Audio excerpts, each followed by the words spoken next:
I live in a modular home. Modular home. I live in a modular home. Let me show you.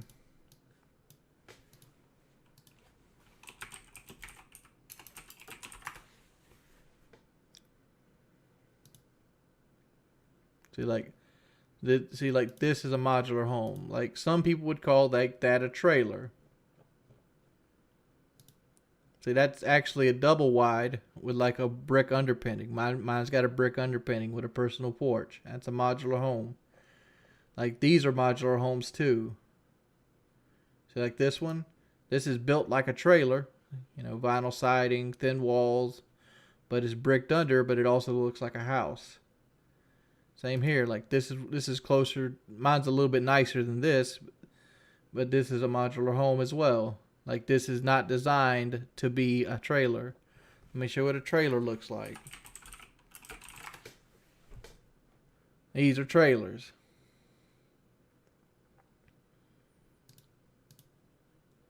See how they're designed to be pulled and to move. Like I own a trailer. I own a single wide. They have vinyl underpinning. They don't have very good foundations. These are trailers. They're very cheap. Me and my mother signed an agreement with the house that once it's paid for, she sells it to me for $1. Is that agreement in writing? Yes, it is. How's it feel to own your own home? It's just like I don't think I knew that because I kind of took over payments on my childhood home. Like this was my mother's house when I was like a teenager, and I lived in it forever, and I just took the payments over on it. No, I don't plan on selling the house. I got the land from my grandfather when he died. I got an acre here.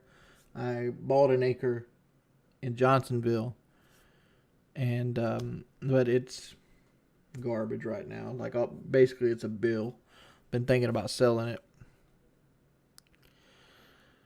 but but I got the land from my grandfather, and then since my grandfather, because my grandparents raised me when I was little.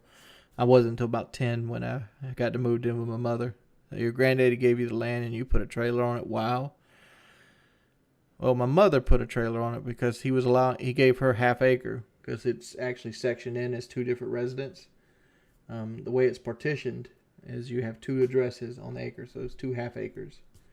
And we gave my mother one to help her out, or gave her access to put a house on one.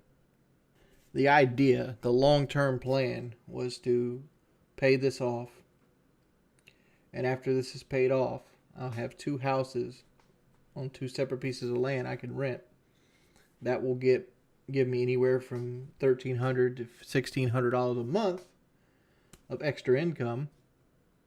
I plan on selling my land in Johnsonville eventually.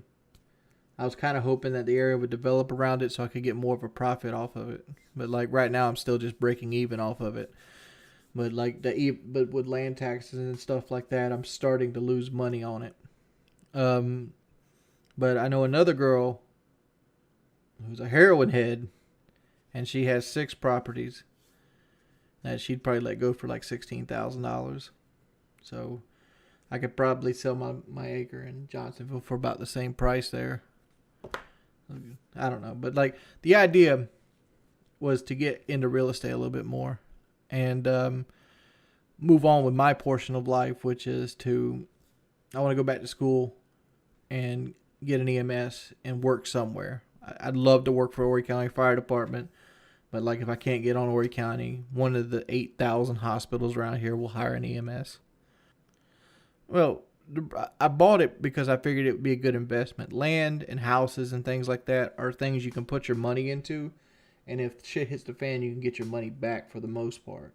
It might not always be dollar for dollar, but like if you go and buy a home, say you get a starter home like $40,000, right, and you pay 5-6 years and you live in it and you upkeep the house, and when time comes, if everything in the area has stayed about the same, you can get at least $40,000 back out of it. So all the money you paid there, you get back minus interest, and you basically were based kind of like paying rent, but you were still building your credit at the same time. But, you know, every now and then you can get a house and then you can sell it for more. You can buy a $40,000 house.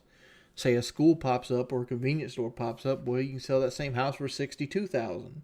Later on down the road, make a $20,000 profit, and you still get to live in it 5 years.